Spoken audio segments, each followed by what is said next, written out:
Patriot batteries that you're planning, and when do you everything. It's Patriots. It's all of them. It's a full complement with the batteries. And when do you expect them to arrive in Ukraine, sir? Well, we're going to have some come very soon, within days, actually, because a couple of the countries that have Patriots are going to swap over and will replace the Patriots with the ones they have, and Matt will coordinate with NATO. But so it's going to be, they're going to start arriving very soon. And this afternoon, Boris Pistorius, the German defense minister, is visiting Pete Hegseth, the Secretary of Defense, and we'll discuss also, I think, on this whole Patriot thing. Norway is involved, so that's on the Patriots, but this whole deal is also about missiles or ammunition, so it's broader than Patriots. We have one country that has 17 Patriots getting ready to be shipped. They're not going to need them for them.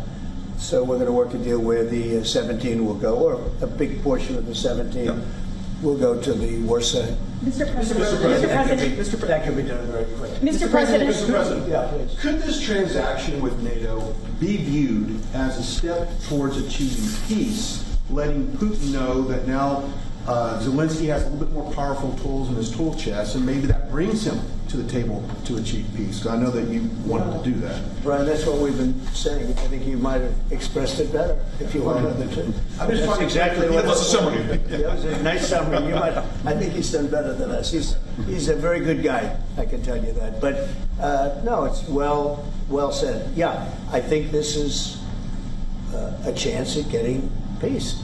Or it's just going to be the same thing. I have to tell you, Europe has a lot of spirit for this war. A lot of people, you know, when I first got involved, I really didn't think they did, but they do. And I saw that a month ago, and then you were there, most of you, many of you were there. The level of esprit de corps, spirit that they have is amazing. They really think it's a very, very important thing to do, or they wouldn't be doing it. Look, they're agreeing to, just you know, they're paying for everything. We're not paying anymore. We have an ocean separating us. I said, we have a problem. We make the best stuff, but we can't keep doing this. And Biden should have done this years ago. He should have done it from the beginning, but he didn't. He didn't know he was there. This guy, what a horrible job they did for this country. And I just hope between the border and this and so many other, inflation, what a horrible administration, the worst administration in history, in my opinion. That's not my opinion. I think it's everybody's opinion. But this is something that shouldn't have happened, and we're going to see if we can end it. If I can follow up. I do want to make one statement. Again, I said it before. This is not Trump's war. We're here to try and get it finished and settled and whatever.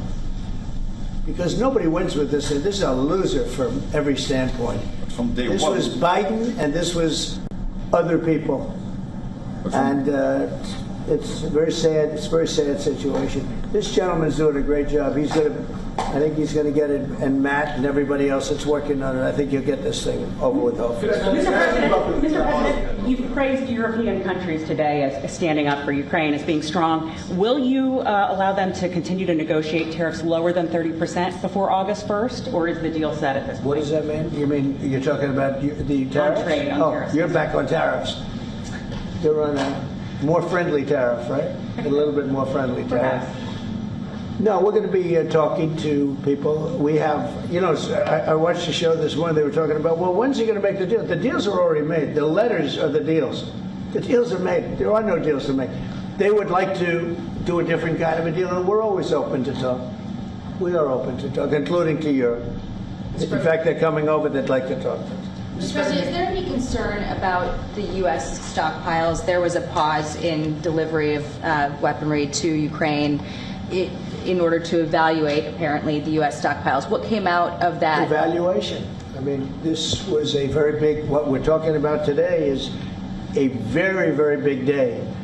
And what Pete was doing, and me too, I knew what Pete was doing, was evaluation, because we knew this was going to happen. And now we actually announced it. They voted on it. It's all been done. So obviously that has a big impact on, you know, when you say pause, obviously you're not going to be doing things if you don't know what's going to happen here. But we were pretty sure this was going to happen, so we did a little bit of a pause. But this is a very big, event today. This is something Mr. President, if Putin escalates further, how far are you willing to go in response?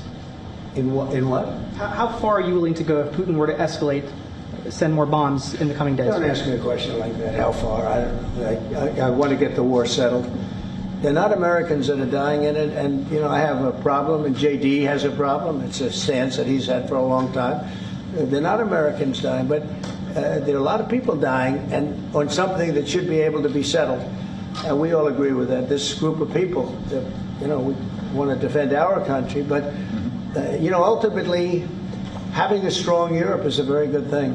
It's a very good thing. So I'm okay with that. Yeah, please, in the back. Yeah, is there a ceiling on what the Europeans are willing to pay for? And it sounds like, are you ruling out the U.S. paying for from additional weapons through drawdown authority? Shall I try to answer that? Because basically what the president is saying, that he is willing, of course, taking consideration what the U.S. needs itself. So it's not that you can have a shopping list and you can order whatever you want, because the U.S. has to make sure that the U.S. keeps its hand on what the U.S. needs, also to keep the whole world safe, because in the end you are the police agent of the whole world. You are the most powerful nation on earth, the most powerful military on earth. But given that, the U.S. has decided to indeed massively supply Ukraine with what is necessary through NATO. Europeans 100% paying for that.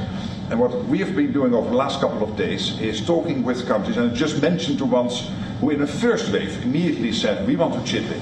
And then you are really talking about big numbers. Take Germany visiting today, they're really talking about big numbers. Can we get some clarity? I will say that I spoke with Germany, spoke with most of the larger countries, and they are really enthusiastic about this. They want to, and they're willing to go very far. I will tell you, as per your question, how far would I go? They want to go very far. They don't want this to happen. That's why I think from Putin's standpoint, it would really be good. He gets the country's economy is doing very poorly, and he's got to get his economy back. He's got to save his economy. He could save his country in a sense, but the economy can destroyed a lot of countries over the years. He wants to get that economy back. And he's got a great country for trading and other things. If they could use the assets instead of war, he's got some tremendous potential. That's what I would say. How did you deliver this news to Putin, sir? Say? How did you tell Putin this was coming? I speak to him a lot about getting this thing done. And I always hang up and say, well, that was a nice phone call. And then missiles are launched into Kiev or some other city. And I said, it's strange. And after that happens 3 or 4 times, you say, the talk doesn't mean anything.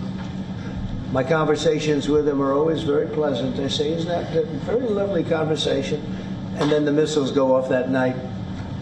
I go home, I tell the First Lady, I spoke to Vladimir today. We had a wonderful conversation.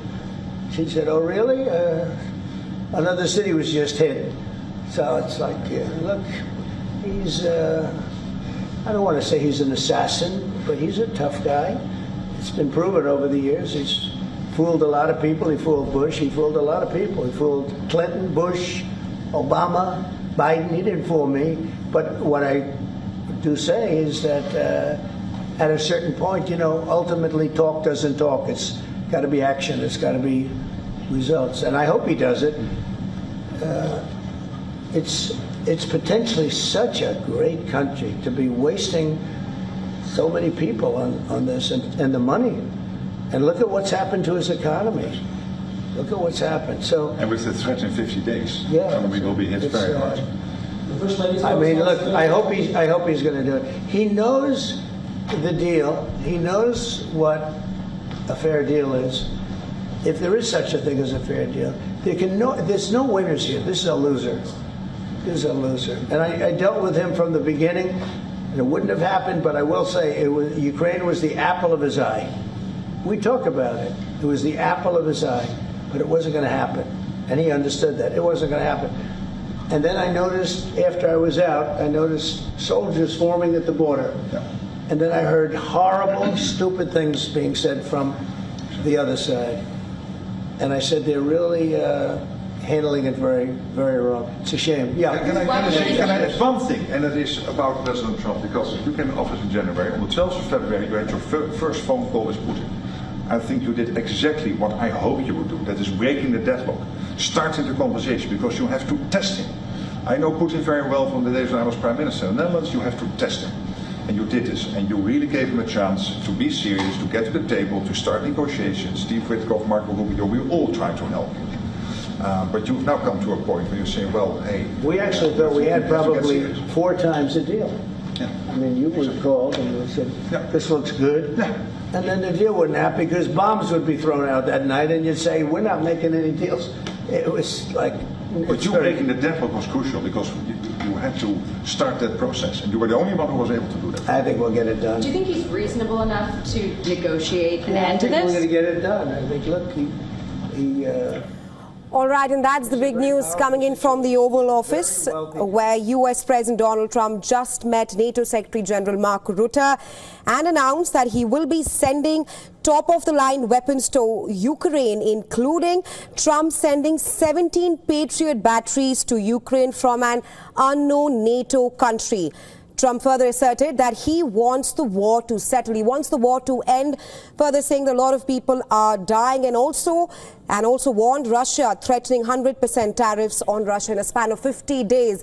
Well, to talk more on this and the big announcement from the White House, we're now being joined by correspondent Susan Tehrani, who's joining us live on the broadcast from New York.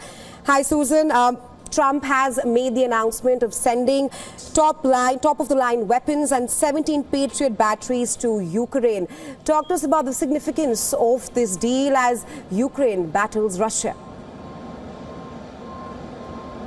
It's very significant, especially because, first of all, he said it's after that evaluation at the Defense Department to see that the United States does have in its arsenal the capabilities to send these on the one hand, and on the other hand, a complete U-turn from what he said earlier. Nonetheless, it appears, as he mentioned in his own words, that Putin's words and actions are not aligned, and he sees no other way as to arming Ukraine to defend himself. Also significant, as you mentioned, was the fact that in 50 days, there may be a 100% tariff on Russia. There is going to be a sanctions bill on Capitol Hill. Very likely that it will be passed. There's going to be additional sanctions on Russia, but also this tariff threat looming over Russia as well. Nonetheless, it appears that Rutte and Donald Trump seem to be on the same page. He touted, and this was a message to his MAGA base, that Europe is going to be doing the heavy lifting. It's not going to be the United States. He sort of sidetracked on how far the United States will go in arming Ukraine and defending Ukraine. He still said that there is a possibility for some kind of negotiated settlement, nonetheless expressing his disappointment with Vladimir Putin, especially after those numerous telephone calls, quote unquote, pleasant calls that they had, and then ultimately, witnessing the bombing campaign against Ukraine by Russia. Right, Susan, thanks very much for joining us here on Gravitas and sharing insights with us. Clearly, it has been a U-turn from Trump's earlier position where he blamed Ukraine for the war, and now Trump is sending a new shift of weapons to Ukraine. Thanks very much for joining us.